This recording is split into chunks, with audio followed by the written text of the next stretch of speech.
এই মেয়ে, এখানে কি করছো? এখানে যদি আমি না আসতাম কি হতো ভাবতে পারছো? যারা মনে মনে বলে, উম আসছে মহারাজা, না আসলে কি আর হতো।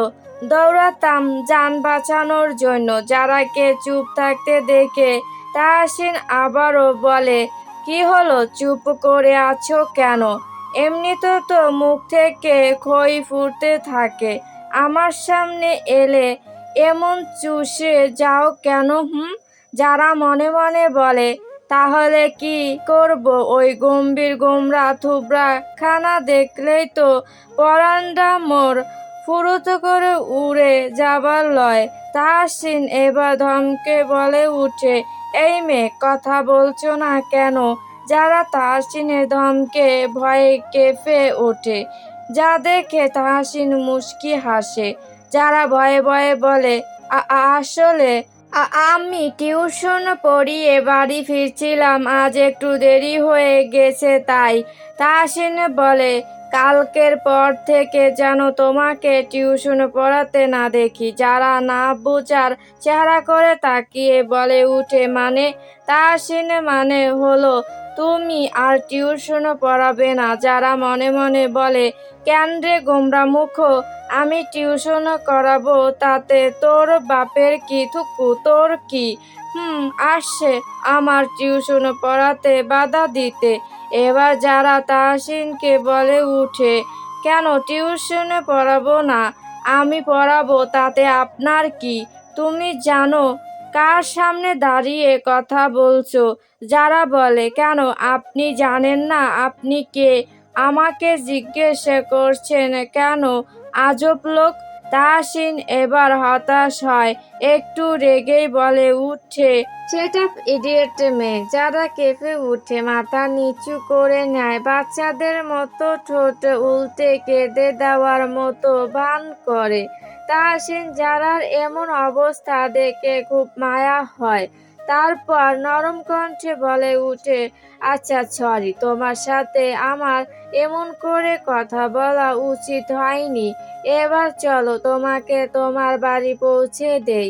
যারা ভয়ে আর কিছু বলে না, চুপচাপ তাহসিনের গাড়িতে গিয়ে বসে। আশরাফুল গাড়ি ড্রাইভ করছে। যারা মুখটা মলিন করে জানলার বাইরে তাকিয়ে আছে।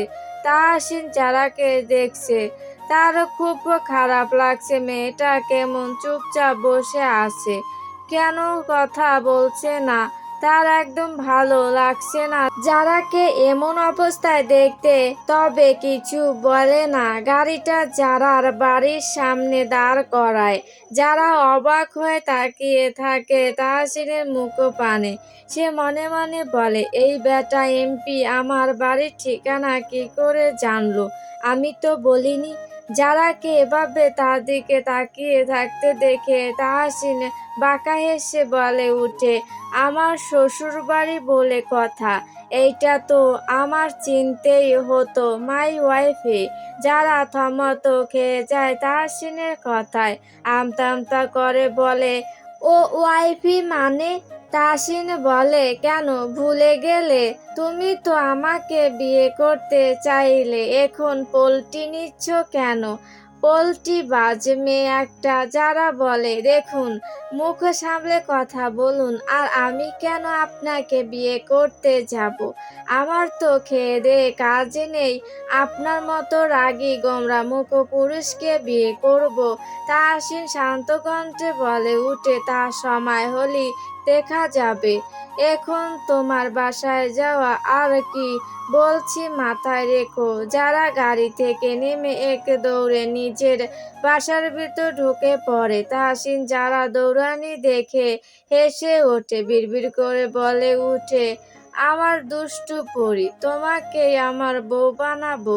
হাসপাতালের বেডে পড়ে আছে ওই ছেলেগুলো। তাহসিন ইচ্ছে মতো পিটিয়েছে, 1 মাস পর্যন্ত হয়তো হাঁটা চলা করতে পারবে না। আবার নিজেই হাসপাতালে ভর্তি করেছে। ছেলেগুলো বেঁচে থাকলে হয়তো জীবনে আর কোনো মেয়ের ধারে কাছে যাবে না। রাজীব মির্জা রাগে গজগজ করছে আর বলছে, ওই ছোকরা এমপি বেশি বার বেড়েছে। ওর ডানা যদি আমি কেটে না দেই তো আমি রাজীব মির্জা নই। রাজীব মির্জা তাহসিনের বিপরীতে দাঁড়িয়েছিল, কিন্তু সে হেরে যায়। সেই রাগ ক্ষোভ এখনো তার যায়নি। আর তাছাড়াও এর আগে থেকেই সে তাহসিনের বিরোধিতায় ছিল। তাহসিন যেন তার চিরশত্রু, এর কারণও আছে বটে, যা ধীরে ধীরে গল্পে প্রকাশ পাবে। আজ সব বন্ধুমহল এসেছে ঝিনুকদের বাড়ি। যারা খুশি, কারণ এই এমপি ব্যাটার সাথে দেখা হবে না। কিন্তু বেচারি জানেই না যে বাঘের ভয়ে লুকিয়ে থাকার এই চেষ্টা সেই বাঘের গুহায় এসে হাজির হয়েছে স্বইচ্ছায়। যারা সহ তার সকল বন্ধুরা ঝিনুকদের বাড়িটা দেখে অবাক, সাথে হতভম্ব হয়ে দাঁড়িয়ে থাকে। এত বড় বাড়ি, একেবারে রাজপ্রাসাদের মতো দেখতে। তারা তো জানতই না ঝিনুক এত সম্রাট পরিবারের মেয়ে। তারা যত এগোচ্ছে ততই যেন মুগ্ধ হচ্ছে। মীরা বলে, ঝিনুক যে এত বড় লোক বাড়ির মেয়ে কখনো তো বলেনি আমাদের।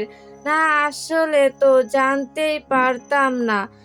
যতই দেখছি অবাক হচ্ছি। এত বড় পরিবারের মেয়ে হয়ে কি সাধারণ তার চলাফেরা। সত্যি এটা বেশ অবাক করছে। সবাই মীরার কথায় সাই জানায়। ঝিনুক দৌড়ে এসে বন্ধুদের জড়িয়ে ধরে। এত দেরি হলো কেন আসতে? কখন থেকে অপেক্ষা করছি। ঝিনুককে দেখে তারা তাদের বিষমে কাটিয়ে ঝিনুকের সাথে কথা বলতে বলতে বাড়ির ভিতরে ঢুকে। ঝিনুকের মায়ের সাথে সবাই কুশল বিনিময় করে। ঝিনুকের মাও সবার সাথে হাসি মুখে কথা বলে। তিনি বলেন, তোমরা বসো, আমি তোমাদের জন্য শরবত নিয়ে আসি। সবাই মিলে ডাইনিং রুমে গিয়ে সোফায় বসে। তুহিন যারাকে বলে, এই যারা, তোর এমপি সাহেবের খবর কি রে? যারা বলে, দিলি তো খুশির মুডটা নষ্ট করে ওই পচা এমপির কথা তুলে। এখানে এসেছি চিল কর।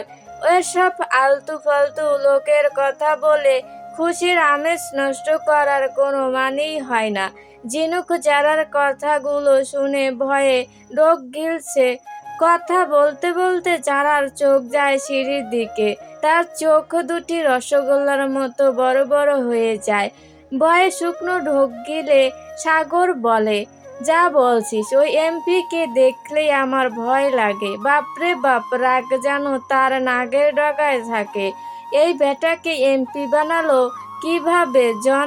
আর বলতে পারে না। ঝিনুকের ধাক্কা খেয়ে ইশারা পেয়ে সিঁড়ির দিকে তাকাতেই তার হাঁটু কাঁপাকাঁপি শুরু করে দেয়। সাগর ভয়ে ভয়ে যারার কানে কানে বলে, এই উনি এখানে কেন রে? এইবার আমাদের খবর করে ছাড়বে। সবাই একবার ঝিনুকের দিকে তাকায় তো সিঁড়িতে দাঁড়িয়ে থাকা লোকটার দিকে তাকায়। ঝিনুক ডোন্ট কেয়ার ভাব নিয়ে অন্যদিকে তাকিয়ে থাকে, যেন সে কিছুই জানে না, কিছুই বোঝে না, অবুঝ বালিকার ন্যায় বসে থাকে।